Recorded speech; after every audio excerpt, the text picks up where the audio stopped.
Hey guys, Hot Rod Reverend here, back at it again, and we've got a problem. No, it's not what you think it is. Nothing to do with the Holley 4000, but had some issues here trying to get the thing started after it was hot.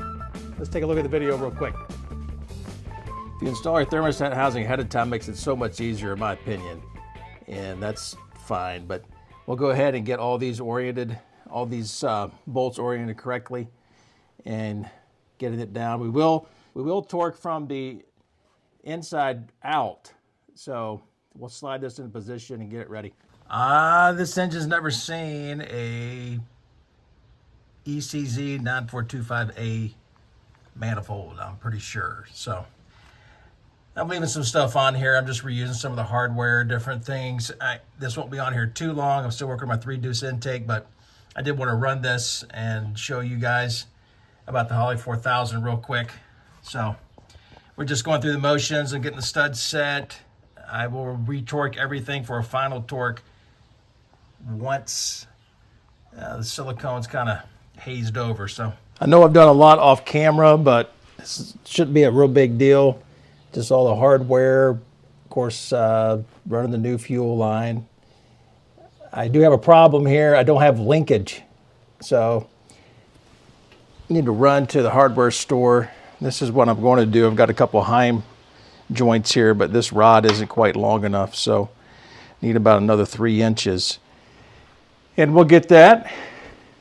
And we shouldn't be too far away from firing this thing up. All right, guys, back at it again today with the Holley 4000. We're going to go ahead and prime the carburetor fuel bowl with my 12-volt electric inline fuel pump. I've got it sitting underneath of that door there along the frame line, installed a number of years ago. Thing's very handy. Got a piece of 1024 threaded rod at the hardware store, and the 2 Heim joints there, they're 1032, so I just basically just re-tab the end of the threads there, and we're ready with the linkage, spring, everything kind of set up. So let's go ahead and fill this fuel bowl.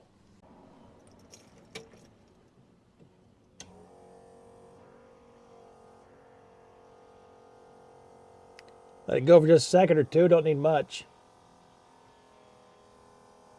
There we go. Now we're going to go ahead and check, see how we're doing here, check for any leaks. Let's go to that connection too. So I think we're ready to fire it up here.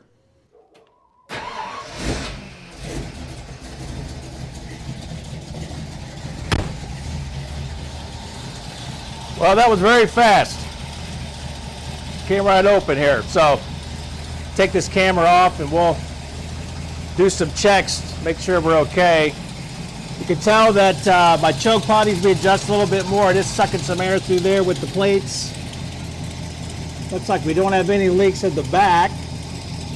I do have a fire extinguisher handy over here. All you people that are all nervous, I think we'll be okay.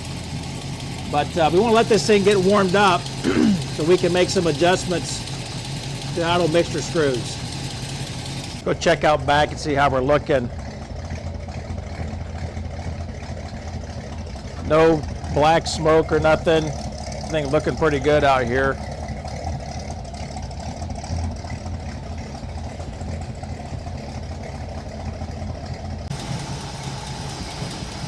You see the choke's starting to open up a little bit more.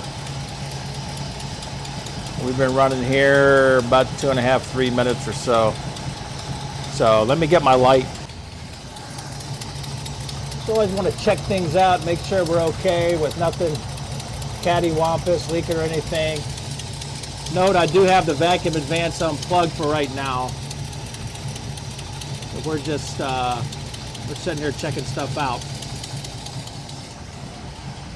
Looks like our choke's almost completely open here. I don't think, yeah, we're pretty much open.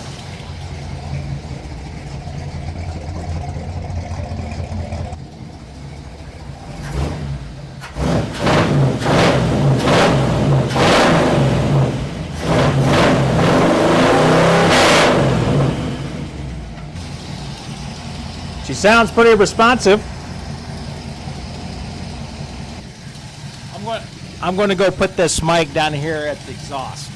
It sounds really good back there.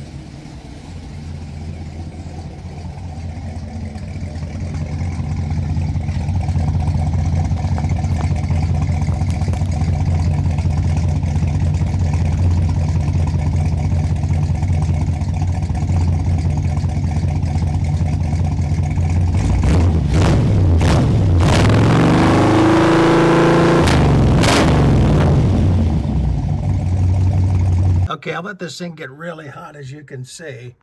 We're up at, well, a little over 200, 205, whatever. So let's hit the ignition and see if this Holley 4000 will start. There we go. There we go. That's something really strange happened here. Shut it off, tried to start it back up, and my coil was extremely hot.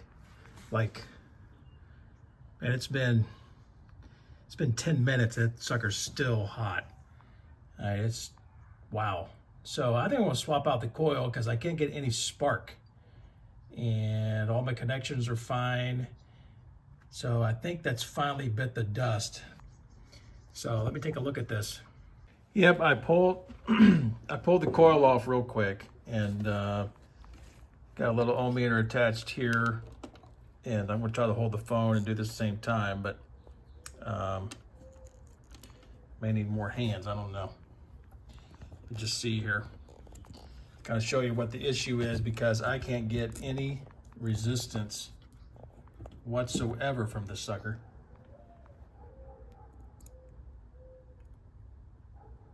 You see down there, it went to 0. Let me hold it. Trouble holding my hand against it. There it goes. Complete 0. So this coil is bad. And glad I found that pretty quick. It wasn't the teapot. Stinking coils. I got to get another one. Hey guys, thanks for tuning in. Tool Tip Tuesday is going to have to wait for a little bit. I hope you'll go by the website, support the channel, hotrodreverend.com/shop. We got some new gear in there, mugs. We got onesies for babies now, all kinds of stuff going on. Thank you guys for your support of the channel. It is much appreciated. We will have part two of this series here, the Holley 4000 and getting that on the road. I was pretty happy with how this thing just started right up. I think it's going to be just fine with no leaks and not a problem. All you naysayers, don't worry. I've got a fire extinguisher in the car. We'll be just fine. Secondly, I want to let you know this, man, Easter is right around the corner. A lot of us who believe the Bible believe who Jesus is and that he came and lived a perfect life as the Son of God, as God in the flesh, died on the cross for our sin. And this is the time of year we celebrate his resurrection. I want to encourage you to find a church in your town that you can attend that believes the Bible, believes that Jesus bodily rose from the grave, and celebrate with us the most momentous occasion in the history of all of mankind. I'm glad to be a preacher of the gospel of Jesus Christ. God bless you. We'll see you in the next one.